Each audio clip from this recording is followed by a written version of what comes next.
पण आमच्या मतदारसंघात कोणी एक माणूस सांगणार नाही की आम्ही कोणाचा छळ केला म्हणून.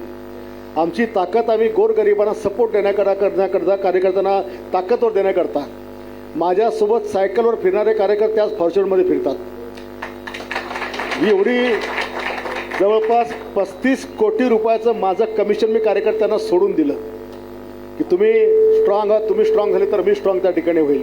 पण आमच्या काल बुलढाण्याचे आमदार संजय गायकवाड यांनी केलेलं विधान अतिशय धक्कादायक आहे. ते म्हणतात की 35 कोटीचं जो कमिशन आहे ते त्यांच्या वाट्याचं कमिशन त्यांनी सोडून दिलं आणि कार्यकर्त्यांना दिलं आहे आणि त्यामुळे कार्यकर्ते सायकलवरनं फिरायच्याऐवजी फॉर्च्युनरमधनं फिरतात.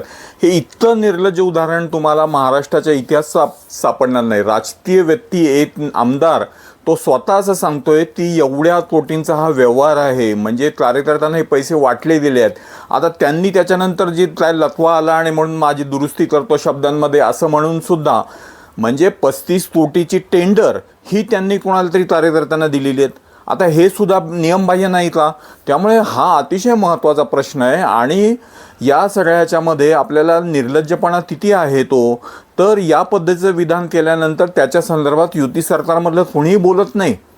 प्रत्यक्षामध्ये जर 35 कोटीचा हा व्यवहार आहे आणि अशा पद्धतीचं जर कमिशन मिळवलं गेलं असेल आणि ते कमिशन वाटलं गेलं असेल कार्यकर्त्यांना, तर हा जनतेचा पैसा आहे, तुमचा आमचा पैसा आहे. त्यामुळे याच्यावरती कारवाई व्हायला पाहिजे आणि देवेंद्र फडणवीस यांनी यांच्या संदर्भात आर्थिक विभागाकडे तक्रार जाऊन याची चौकशी सुरू व्हायला पाहिजे. अगदी ही साधी आणि कोणी माणूस मागणी करेल अशी मागणी आहे.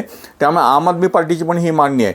एकीकडे दिल्लीमध्ये एक पैसा मिळालेला नसताना तिथे या चौकशीच्या नावाने 6-6 महिने 2-2 वर्ष काही अगदी तिथल्या मुख्यमंत्र्यांना तेव्हाच्या अरविंद केजरीवाल यांना अटकेत ठेवलं होतं.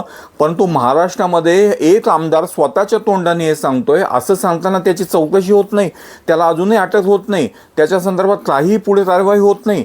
हे अतिशय अवघड आणि निर्लज्ज आणि महाराष्ट्राची ही जी संस्कृती आहे भ्रष्टाचाराच्या संदर्भामधली ही किती रसतळाला महाराष्ट्रात चाललेलं आहे याचं हे अतिशय चांगलं उदाहरण आहे.